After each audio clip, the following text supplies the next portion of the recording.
Welcome to Taiwan Talk on ICRT. I'm Ryan Drillsma. This week, I speak to the director of the Taiwan Prisoner of War Camps Memorial Society, Michael Hurst, about his years of work dedicated to preserving the memory of POWs in Taiwan. So, Michael Hurst, you are the director of the Taiwan Prisoner of War Camps Memorial Society, correct? That's right. And I noticed on your website you have an honor roll where it lists there were American, Dutch, Indian prisoners of war in Taiwan. For people who don't know, when and how did this happen? Well, back in at the beginning of World War II in the Pacific, the same day that the Japanese bombed Pearl Harbor, they attacked Malaya and Singapore and the Philippines, and over the next ensuing months, all of the allies in the Asian Pacific region here were defeated. The British in Singapore in February, also the British colony in Hong Kong fell on Christmas Day, 1941. Then the Dutch East Indies went down in March. And then finally, Bataan and Corregidor surrendered in April and May. And so all these men, probably more than 130,000 or at least, were taken prisoner in their various areas. And for a little while, the Japanese they didn't expect that many men to surrender because their war code was to not be allowed to be taken prisoner. Better to sacrifice their life. And of course, that wasn't the philosophy of the Western armies at all. And so they had all these men on their hands, and then they decided that later to start moving them out to other places in Asia to be used as slave labor for their industries and war efforts, building railroads and airfields and whatnot. So one of these places was Taiwan. One of them was Taiwan, yes. But nobody's ever really explored all of the camps and where they were and what happened in them and what the men suffered. And so 24 years ago, I found out about the camp in Kinkaseki in Chinguasha and decided that this was a story that just had to be told. So It's been my honor to do that. So you said there was around 130,000 prisoners taken in by the Japanese army? Initially. In Singapore alone, there was about 85,000. And then the Philippines, I think they had something like 75,000. Okay. And between the Filipino army and the American army had somewhere around 30,000 in Bataan and Corregidor. Dutch East Indies had a number, I'm not exactly sure of the figure, maybe it's between 10 and 20,000. Okay. But in Taiwan, the largest majority were British. There was almost 2,600 British here, and they came from Singapore and Malaya, and some who had been captured in Java. And then the next group of prisoners, the largest group, was the Americans. There was 1,553 of them. Right. There were 156 Dutch and 55 Australians. Those were the four major groups. There were 3 Canadians, 3 from South Africa who were attached to the British Army, a couple of New Zealanders, and that sort of thing. Okay, so what kind of treatment were these prisoners in Taiwan subject to? Well, basically, especially in the early time in 1942, as the Japanese were obviously winning the war out here, the treatment was very brutal, and the men were ushered into the camps, and they were treated very badly. The Japanese guards and the Taiwanese guards were told to treat the prisoners, as harshly as they could, and just to keep them under the thumb and to deprive them of their Western glory. The Japanese had this real feeling that the Westerners were lording it over them and feeling superior, and they wanted to break that down so that they wouldn't feel so superior anymore. So punishment in the camps and the forcing of work and beatings was quite severe in the first few months. Later on, it eased off a little bit as the men were put to work in doing various slave labor jobs in a number of the camps here. And food was always a problem. So depending on the various camp commanders, the prisoners were treated to various degrees of severity. Okay.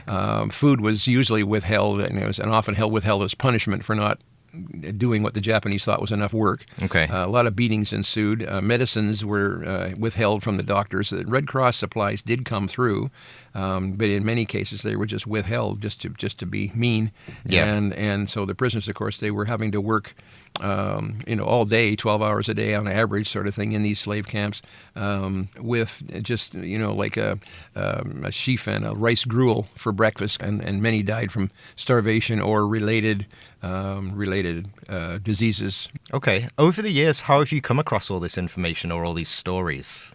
Well, it started in 1997 was when I really got going with it, and after we built the memorial at Chinguasha, decided that, well, there's no point in building a memorial here if you're not going to find the guys who were prisoners to tell them what's been done in their honor. So in early 1998, I started sending emails and letters and stuff and requests all over the world to the American Legion, the British Legion, the Canadian Legion, to the RSLs in New Zealand and Australia, to POW groups that I knew existed in the States and the UK, and just simply saying, if you were a POW in Taiwan or if you know somebody who was, please get in touch with us.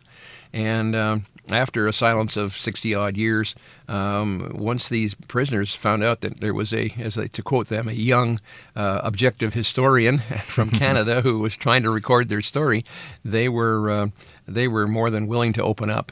A lot of them have sent me diaries. Some of them were original, which is an amazing thing. They were made up in these little Japanese or Taiwanese school notebooks. Wonderful records, and very, very detailed. Some of the men just talked about their weight from month to month or the Red Cross shipments they got, but others told the events day to day and whatnot. And are there any stories you've read that you feel are particularly poignant or that stick out in your mind? Oh, it would be really hard to say because, there's just been hundreds, over the last number of years. Okay. A lot of the men described the same things. Of course, lack of food and beatings and this type of thing, and losing their mates. I guess that was one of the biggest things that they recorded, and the fact that these are guys that they'd grown up with in England or the States, and they come out as a bunch of buddies, and they fought, and those who didn't die were taken prisoner, and then to see them dying a horrible death in a prison camp, starvation or whatever. That was probably one of the hardest things they wrote about. Okay, can you tell us more about the book that you launched last weekend? Yeah, it's 24 years in the making, I guess, or 4 years in the writing almost. And it was just an accumulation of learning and interviewing the POWs. I've been to England, I've been to the States, I've been to all the Asian countries that the prisoners originated from and eventually went to Japan and Manchuria.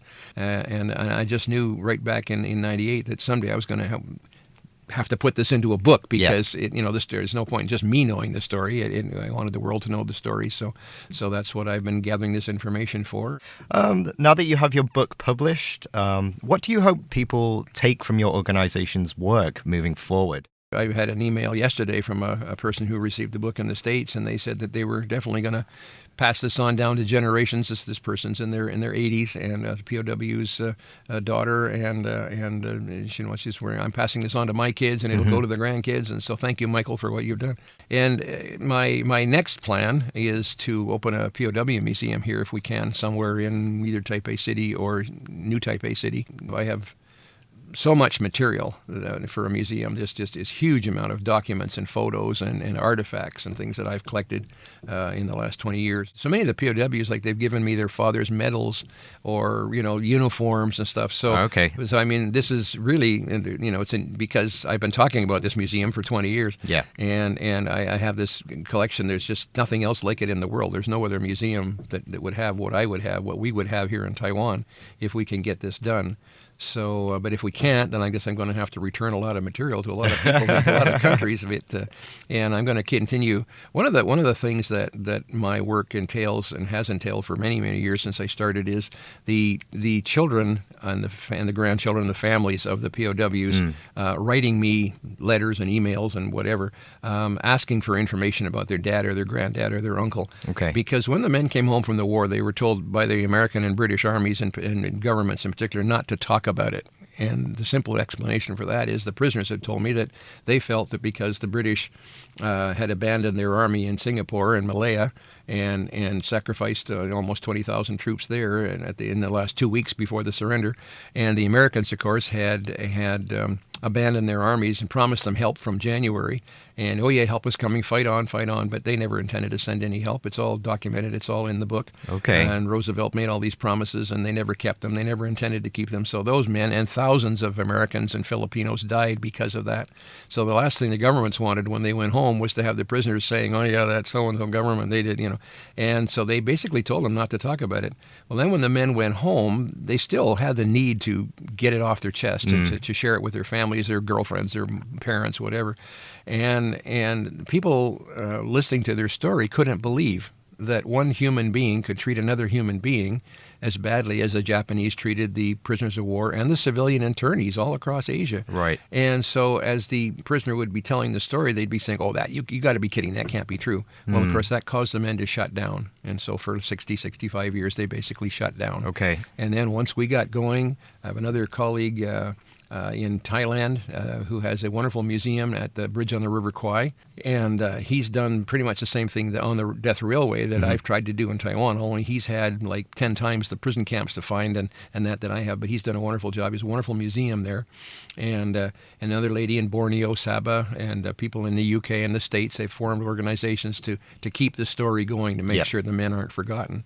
And so now, after so many of these men have passed on, their families are saying, Dad never talked about it. Right. So can you, we saw from your website he's in this camp or that camp, but can you tell us what his life was like? How did he get to Taiwan? How did he get home? Well, now we're able to pretty well take the men's stories because a lot of them are the same. And now that we found, for example, the ships that brought them to Taiwan and the ships that took them to freedom in Manila, and then those who took them home for the most part. Another colleague and I in the UK have been spending a lot of time working on these repatriation ships, and he's done a wonderful job. And can really tell, somebody inquires about their dad or their granddad, I can pretty well take them from the surrender right to when they got home. And, wow. And in most cases, there's some we don't know, but for the most part, we can certainly tell them what happened in the camp, what kind of work they had to do, their life and whatever. And that's brought a lot of peace and closure to literally hundreds of families over the last 20 years. Well, obviously, there are a lot more details that unfortunately we don't have time to discuss, but I'm sure a lot of them are contained in your book. So could you tell us what the title of the book is, and if people want to buy it, where can they do so? Okay, it's called Never Forgotten, same as the name of our website, and it's called Never Forgotten, the story of the Japanese prisoner of war camps in Taiwan during World War II. Right now, we're distributing it here from Taiwan, and so people can go on our website at www.powtaiwan.org. On the homepage, there's a leading advertisement, and then there's another item in the menu column called The Book. And if you click on that, and when you decide what you want to do, you hit the Buy Now button, and it's taken care of. So, and then as soon as we get the order, it comes through via PayPal. As soon as we get the order here, usually the next day, the book is shipped out. Okay. Well, thank you, Michael Hurst, for coming in today to talk to me. It's been a very informative and interesting discussion, and I wish you all the best with your plans for the future. Well, thank you very much, Ryan. It's been my honor and pleasure to be here. Thank you for tuning in to this week's episode of Taiwan Talk. I'll see you next time.